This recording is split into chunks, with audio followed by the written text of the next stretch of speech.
The K-Jazz Show, Sundays on Kofifi FM 97.2. Our guest this Sunday began his walk with music back in Newcastle, that's KZN, and was born into generations of musical tradition with family members that was made up of singers and instrumentalists. Musical heritage became second nature to Sphelelo, and he was inevitably destined to respond to the passion of music in a big way. And we've seen him, on various bandstands and collaborations with some of the greats, such like Shane Cooper Benjamin Jephta, Makuzeni Concord Nkabinde, alongside, the likes of Musa Manzini and many others. But this time, he returns to the same stages, introducing his debut project. And I remember, in fact, he and I talking about this moment a few years back, and now recently he's just announced the arrival of this wonderful project, a project he would like to, invite you to be a part of as he reveals the many faces of Lelo, Mazibuko. Kofifi FM, please do help me welcome drummer, composer, and scholar of music, Lelo Mazibuko.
Welcome to the show. Hey, thank you so much for having me. A pleasure to always have you with us. What a journey this has been. To get to this point anyway, you are one of the most sought after drummers and musicians who are part of the jazz scene. And I'm certain that this one question, I suppose everyone has been asking, why did it take you so long, to finally come out with your own project? Yeah, I think the biggest thing about taking time on certain things is understanding seasons. And I think there was a season of learning, a season of being a scholar, a season of being a follower, to fully understand the full business of music.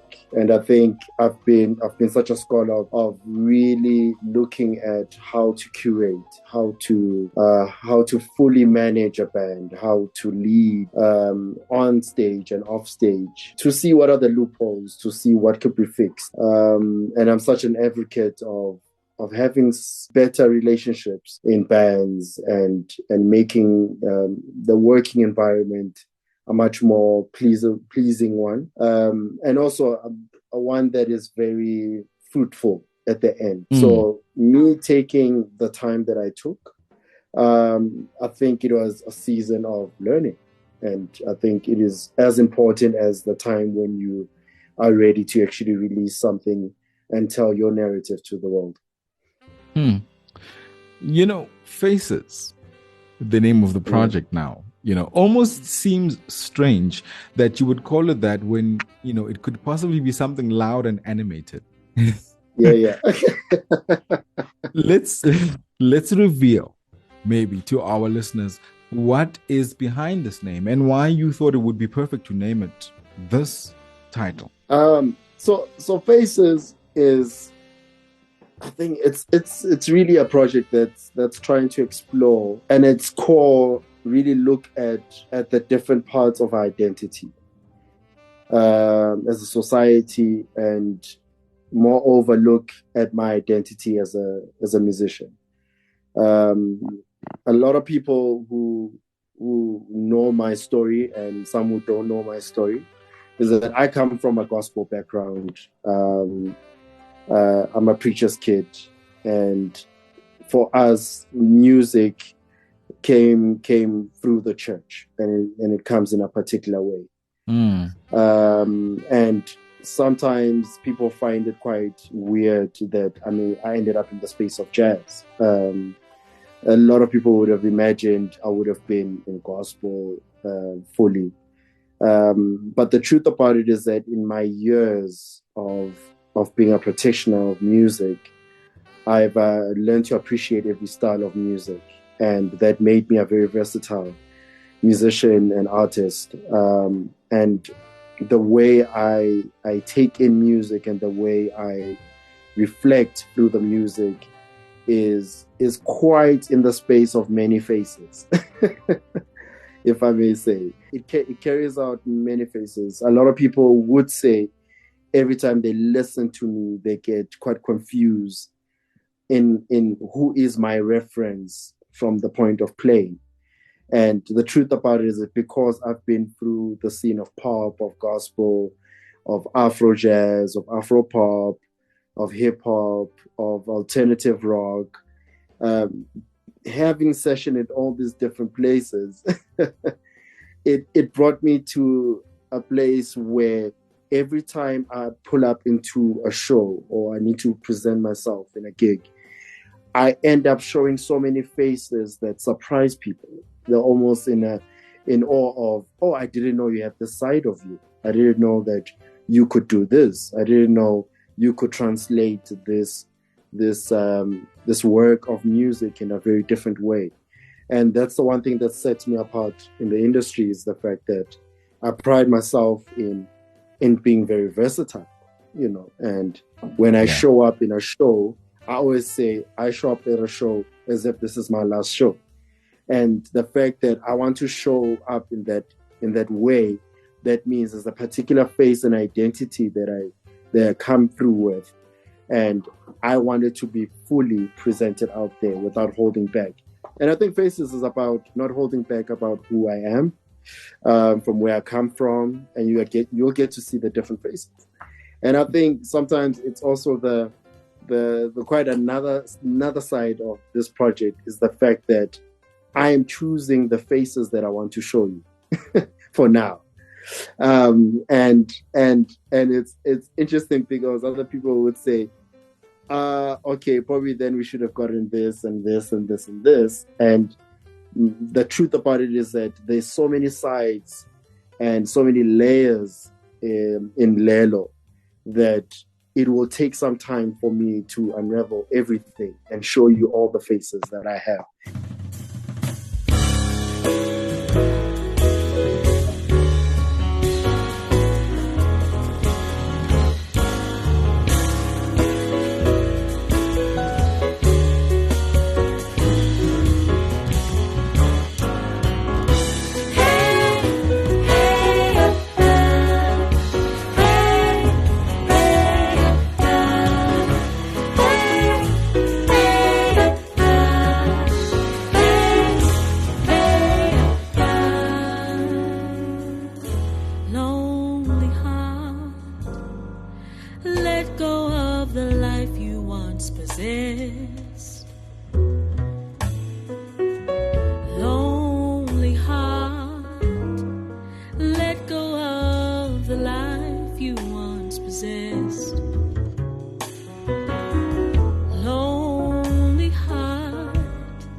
possess. God knows your heart's in distress when your lights are low and you have no one to turn to when the stars are bright. When someone else is not, don't hold tight, just let go.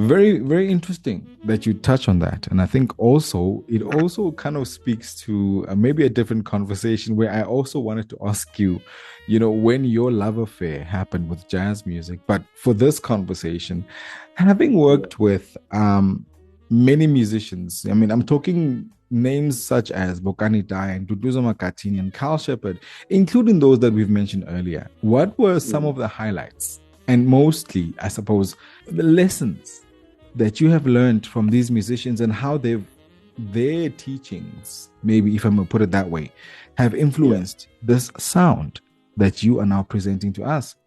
The truth about it is that we discover ourselves through reference. We discover ourselves through the process of being stewards, under leadership. And the best way to really learn and find yourself is when you choose to submit, is when you surrender, if I may say. And what one biggest thing that I've learned over the years is learning how to surrender. And you getting to the next level of your playing will be determined by how quickly you surrender to the space that you're in. A lot of people find it very hard to surrender or open up. The point of surrendering is the point of saying, as much as I know so much about music and how I play and the type of music that I'm about to play in, let's say in the case of doing a show, surrendering almost says, I'm going to choose to be at a point of being lectured even at the gig itself, which means the possibilities are endless. So which means full surrendering is saying at any point in time, I could learn something. And the biggest lessons that I got from most of these dear friends of mine, and they're my big brothers, is the fact that when you put yourself away or outside of what's happening, and you fully give music the respect that it deserves, and just surrender who you are, surrender what you know, surrender your experience of the last gig that you have, and come through with a clear mindset of this is a different opportunity. This is a different time for me to experience this whole thing. I mean, when we are on stage, we are also going through an experience of this music. And audiences think they are the only ones who get the experience. But we get to live the creativity of that experience. We actually get to see how we can pour things into the pot and how the fragrance come back to us. And that's the most amazing thing. And so over the years, I've really learned how to carry a lot of humility and respect the stage. I sometimes call it respect the altar. That's if you respect it as an altar, a space, a sacred space. Absolutely. A lot of things go in the right direction. You respect the altar blesses you back. And that's the one thing that I've gotten in the years that I've been part of this industry. His name is Lelo Mazibuko, and we're spending time with him this Sunday, Kofifi FM, as he has a brand new conversation that he'd like us, to be a part of and listen to. It is his debut project, and we're talking about it ahead of its release. And the project, Lelo, is a double disc offering that splits into, I dare to call it, Becoming Lelo Mazibuko. And then the second one then breaks into This Is Who I Am Now.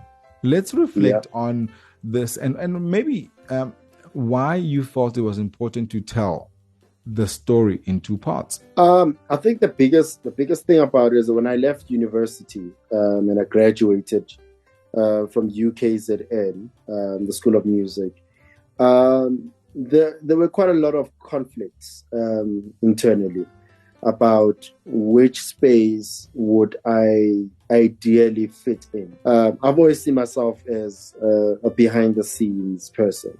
I did a lot of things with studio production, producing, and so my headspace has always been about productions, how to put productions up. And also I was a double major at university, so I did PR, marketing, and other stuff. And I've always seen that behind the scenes, such as a big part that I want to collaborate in and almost give into. And weird enough, I found myself getting booked and busy in performance, and was the plan of being behind the scenes ended up being in front of the scenes, if there's something called that. I found myself in the performing stage. And I really found and realized that the story has been such a long one. It's been a challenging one. I look at how I ended up in the School of Music. The fact that there's never been anyone who studied music in our family, and we actually graduated, and there's never been a jazz musician in our family, is quite a daring story by itself, And I remember the words that my mom said a few years back, where she was saying, I must always remember the fact that our stories are not the same, and everyone has a particular story they have to live out, and that story becomes the heritage or the new heritage of the family. And I knew that through me, it's the start of something quite new in the family. Whereas we didn't see certain things, I was now the doorway to introducing what is jazz to the family. I mean, I got family members who don't buy jazz music, but who have now started coming to jazz gigs and shows and curations because of association, And for me, that speaks to the fact that where I come from and my whole storytelling is in the space of how did I become who I am as a musician in jazz, and from which point did I also come from.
bruises.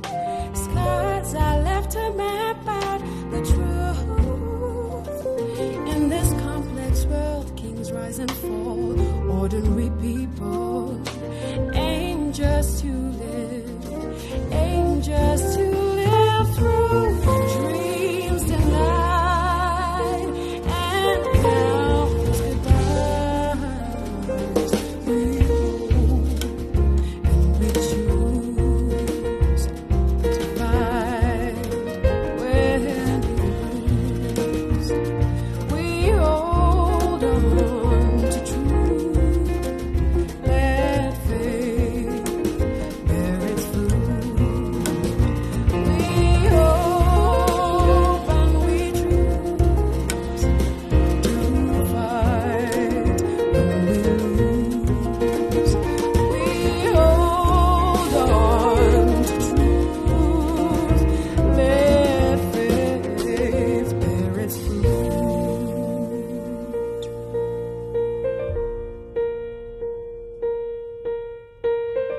We can do it, we can do it. Moving through the ebb and flow of what we know. It's when we're losing, life is choosing to say yes when it seems the world says no. We can do it, we can do it. Moving through the ebb and flow of what we know. It's when we're losing, life is choosing to say yes when it seems the world says no.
So the 2 CD or the double disc album is really trying to narrate the story of who I am, where I come from. some of the compositions are even compositions that I got from years 2016, 2017, 2019. There's one now I'm like dropping there's one that says Away From Home, and this was a time where I was on tour 2018 with a trio, with Bokani Dio trio, and it just reflects on how I felt at the moment, being on tour for quite a long time, but the fact that my mom was the biggest supporter. So my wife will even say is that every time I post something, the first person who will comment on my post is mom. was my mother. Yeah, which was quite interesting. So she always say, "Oh my gosh, yeah, old age." But I would reflect on moments like that. This is away from home. There's such warmth where you feel like I would not pick any other place to live, but back home. That's so even right. if I'm away from home, That's right. that composition would really reflect how it feels to be home and not away from home. So so the album is really storytelling, and just I don't like to say introducing. It's not introducing. It's almost clarifying certain things that were unclear, assumptions that were there. I get to say, okay, this is who I am. And of course, we navigate this new journey, with Lelo Mazibuko this Sunday. Of course, the project is called Faces, and he's hanging out with us this Sunday as we unpack here on the K-Jazz Show. Lelo, the project comes out in the new year.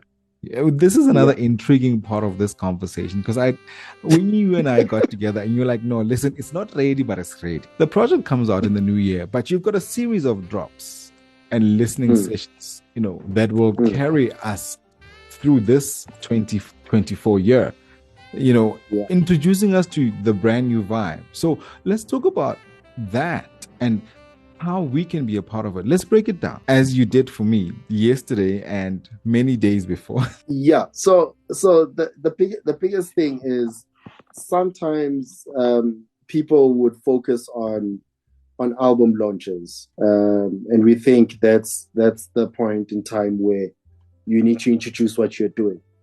And I'm at the place where I want to almost adopt people into this family of the New Age Inc. So this project is called Lelo, the New Age Inc. And the New Age Inc. is pretty much, I would say, is a movement. I don't like to say it's a band. I work with different musicians, and on the album I featured so many artists, and so many musicians play on it. And the truth about it, it's about musicians who are coming to a place where they don't want to be bound in a specific genre, not bound in a specific sound. We are not trying to replicate what jazz has always been, but we're in a place where we are pushing boundaries, as in the New Age. So the New Age Inc. is a movement or a project that's seeking to look at how all the borders cross. I've traveled quite a lot around the world, from Europe to the States, and the truth about it is that there are so many similarities that we have with a lot of the musicians out there in the world. And the truth about it is that we also want to express this Africanism that we have, that's also, in a way, it's crossing through all the other sounds that we have heard around the world. And so for me, this is so important, and it's such a big thing to actually show that the sound of jazz is evolving. And the truth about it is that we have to give into it. We almost have to surrender to the movement. Otherwise, we actually could find ourselves in a place that says, we don't think this is jazz. You know what I mean? But the truth about it is that if we look in jazz in the 50s and we look at jazz in the 60s, it's different. The truth about it, it's very different. And no one knew it would become what it became. And now we're in a total different space, and no one foreseen the fact that jazz would be what it is now. We are definitely in a new era, and I think even our audiences are about to experience jazz in a different way. People are going to stop being locked up in, I'm going to check out a jazz show, or I'm going to check out whatever type of show. But people are going to start appreciating jazz for being such an important medium of work that delivers sonic information and just also just interrogates particular topics in the world. And I think that's some of the things that are in the album itself. Carry some of the themes of love, talk about politics, we talk about equality, we talk about the first single that I dropped in 2020 was basically about love, but also in the same way, it was also trying to address the fact that we just keep killing each other instead of finding love that it can lead us. You know, it's almost like the more we focus on what bad things are happening, that when they keep on increasing. Whereas then if we actually focused on love, we would actually experience more love. That's just some of the manifesting it all. You know, I want us to talk about what you want us to take away from the debut, maybe. And you've partially answered that. You know, you're introducing yourself as someone who isn't in fact a brand new artist, but you have always been in the jazz scene. You know, and you've always been a part and parcel of the many other conversations that we've always had with many other artists who you have worked with. But what are you asking us to take away from faces, the many faces of Lelo, if I may put it that way? I think one of the main things to take away is just the fact that we are moving forward. We are moving into a different time. And for our audiences to open up to what could become even in the next 10 years of jazz. And it's really a lecture in motion, if I may call it. It's a lecture in motion where we are consistently trying to show the world of so many layers that we have already, you know. And as an artist, I've come to a place where I want to show my honesty in the truth of what creativity or level of creativity that we have, that has zero boundaries, and we are willing to do the most extreme stuff. On the album itself, when we were working on it, we were really trying to curate it in a space where it's really a sonic treat, from how we mix it, from how we record it, from how in one of the tracks I track drums, and then I play a second line of drums on top of what I've already played. And that is all sound design stuff. And because we want to give the experience of you just hearing certain things in a way that you've never heard it before. You know, if you close your eyes and listen to it, let it take you on a journey that's very different, almost like you are partaking in a movie, but now a sonic movie. And I think that is such an important thing that I've kept narrating even to one of my producers, Mpumi Dlamini, that I really want us to focus on how we can make people feel like something big just happened in their lives, and every time they listen to the album. And we're not trying to make it complicated. We're not trying to make it so unrelatable, but we are trying to use all the elements that people would say, oh, I remember this. This is truly a vibe, maybe in the 90s. Oh, I remember this. Oh, this is definitely an Afro vibe that we used to vibe in when we were younger. And it's all the nostalgic stuff linked with how it can be pushed into the future. So the biggest experience that I want to give to the audience is just allow the music to make you feel every single emotion, you know, and don't hold back. Allow it to make you sad. If it feels sad, allow it to make you feel happy. If it feels happy, but surrender to it, because that's all we're also trying to do, is really surrender to the compositions, which are the main ideas that were given to us. Some of these compositions come at night. Some of these compositions come as I'm about to step into the car. Some of them will just come as a melody that I was hearing from a bird outside. And it's quite interesting. There's actually an album that I want to work on soon that's called The Sounds That I Hear. So it's quite crazy. So I know they're like other things, because I've started realizing how nature is given to us. I love the energy, and of course, that also makes us want more from you, especially as we anticipate this brand new conversation. Of course, we look forward to hearing and seeing all of it. Thank you, for joining us this Sunday and to reveal this new adventure that you are going on. Of course, we'll be right there with you and celebrating it as you go along. Of course, he is drummer, composer, and the coolest cat. His name is Lelo Mazibuko, and he was, of course, always on the K-Jazz Show.